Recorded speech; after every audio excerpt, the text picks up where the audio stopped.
تو ایک تحریر پڑھنے میں کہ ایک شخص نے ایک سوال کا جواب لکھا ہوا، اس نے لکھا ہوا کہ بھی بہت سے لوگ یہ سوال کرتے ہیں کہ بھی جی آج دیکھیں مولویوں نے بڑا فتنہ پھیلایا ہوا ہے، کوئی کہتا ہے اس کو مانو، کوئی کہتا ہے اس کو مانو، کوئی کہتا ہے اس کو مانو، میں کس کو مانوں؟ کسی نے جواب دیا کہ بھی چلیں آپ اس طرح کریں، آپ دیکھیں نماز پڑھیں، روزہ رکھ لیں، زکوٰۃ دیں، فرض ہے، حج فرض ہے تو حج کریں، بس آپ یہ کام کرنے شروع کر دیں، آپ کسی کو نہ مانیں۔ اللہ اکبر! یہ دیکھیں عقیدہ ختم نبوت کہاں جائے گا پھر؟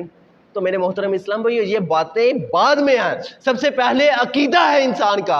اور میں یہ آپ کو ایک شارٹ سی مختصر سے وقت کے اندر ایک جملہ جو ہے وہ اپنے ذہن کے اندر راسخ کر لیا جائے، اپنے دل کے اندر اس کو بٹھا لیا جائے کہ جس کی صحبت کے اندر بیٹھنے سے انسان کا ایمان بڑھتا ہو، حضور علیہ الصلوۃ والسلام کی عزت بڑھتی ہو، صحابہ کرام علیہ رضوان کا مقام و مرتبہ بڑھتا ہو، اولیاء کی محبت دل کے اندر پیدا ہوتی ہے، ہر انسان فرائض و واجبات کو پورا کرنے والا ہو۔ یہ نہیں ہے کہ صحابہ کرام علیہ رضوان کی جو محبت ہے وہ کم ہو رہی ہو، اولیاء کی محبت بڑھ رہی ہو، اس کے پیر کی محبت بڑھ رہی ہو، اور یہ نہیں ہے کہ صحابہ کرام علیہ رضوان کی محبت کو تو بہت بڑھا دیا جائے لیکن اہل بیت کو کم کر دیا جائے، اور وہ کہے کہ میں بہت ساری نمازیں پڑھتا ہوں، میں بہت سارے روزے رکھتا ہوں، لو جی میں تو کسی کو نہیں مانتا ہوں، میں تو بس روزے رکھنے والا ہوں، نمازیں پڑھنے والا ہوں، بس یہی کام کرنے والا ہوں۔ تو ایسی بات نہیں ہے۔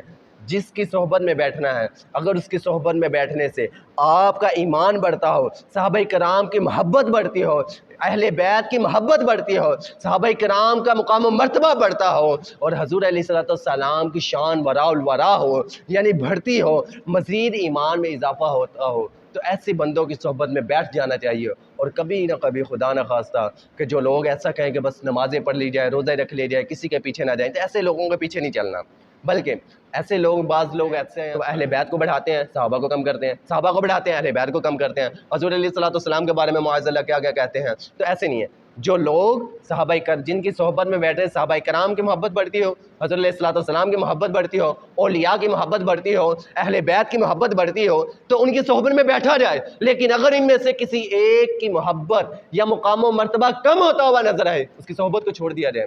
اور یہاں تک علماء نے لکھا ہے کہ اگر کسی شخص نے کسی بد مذہب کا کلام سنا یا کسی کی کتاب پڑھی بغیر اس کا رد کیے ہوئے، یہ حرام لکھا ہوا ہے۔ وجہ کیا؟ وائی؟ کیوں لکھا ایسا؟ حرام کیوں فرمایا؟ ان کی سے نیچے تشریح فرمائی، ہو سکتا ہے اس کی محبت دل میں بیٹھ جائے۔ اب آپ کو پتہ ہے محبت کسی کے دل میں بیٹھ جائے تو بندہ کہتا ہے بس میں اس کا ہی ہوں اور کسی کا نہیں ہوں، بس اس کا ہی ہوں۔